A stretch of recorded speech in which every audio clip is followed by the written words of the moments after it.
कुछ बच्चों ने कमेंट बॉक्स में डिमांड की थी कि ये दो फॉर्मूला लर्न करने की उनको शॉर्ट ट्रिक चाहिए। तो मैं यहाँ पे देखो इनको लर्न करने की शॉर्ट ट्रिक अभी आपको बताऊंगा। उसी शॉर्ट ट्रिक से मैं ये फॉर्मूले फिर से लिख के दिखाऊंगा और आगे मैं आपको बताऊंगा कि इसी से आप परफेक्टली इनइलास्टिक कोलिजन का फॉर्मूला कैसे लिख सकते हो एंड प्रैक्टिकल कोलिजन का फॉर्मूला इसी से कैसे लिख सकते हो। तो आप इसको थोड़ा ध्यान से देखना। अपने को निकालना है परफेक्टली इलास्टिक कोलिजन में दो पार्टिकल्स की velocity after collision v1 dash and v2 dash. तो डेफिनेटली वो बिफोर कोलिजन वाली वेलोसिटी पे डिपेंड करेगी। तो पहले आप दोनों तरफ लिख दो v1 and v2, v1 and v2, v1 and v2। अब मुझे बस इसके कोफिशिएंट्स याद करने हैं। कोफिशिएंट्स में भी मुझे एक चीज़ दिख रही है कि सब जगह पे डिनोमिनेटर में क्या है m1 प्लस m2, तो वो भी आप लिख दो। तो आपको सिर्फ न्यूमरेटर ही तो अब याद करना रह गया।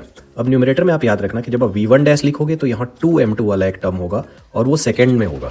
1 वाले में 2 याद रखना है, क्रॉस ऐसा रहेगा। v1 डैश वाले में 2m2 का टर्म, v2 डैश वाले में 2m1 का टर्म। अब जो दूसरा टर्म होगा वो m1 माइनस m2 के जैसा होगा। तो यहाँ ध्यान से देखना, v1 डैश में जो दूसरा टर्म है वो m1 माइनस m2 बच गया और जब v2 डैश लिखूंगा तो m2 माइनस m1 बच गया। उसको भी लर्न करने की ट्रिक क्या है, जब आप v1 डैश लिखोगे तो पहले 1 आएगा देन 2, v2 डैश में क्या आएगा, पहले 2 एंड देन 1। अब मैं फिर से ये पूरा फॉर्मूला आपको लिख के यहाँ बताता हूँ। पहले मैंने लिखा v1 डैश v2 डैश, अब मैंने लिख दिया इसके साथ v1 and v2, v1 and v2।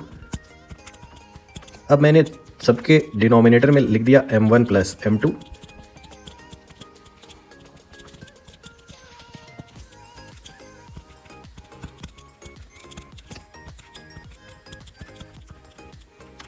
v1 dash में मैं लिख दूंगा 2m2 वाला टर्म और v2 डैश में लिख दूंगा 2m1 वाला टर्म।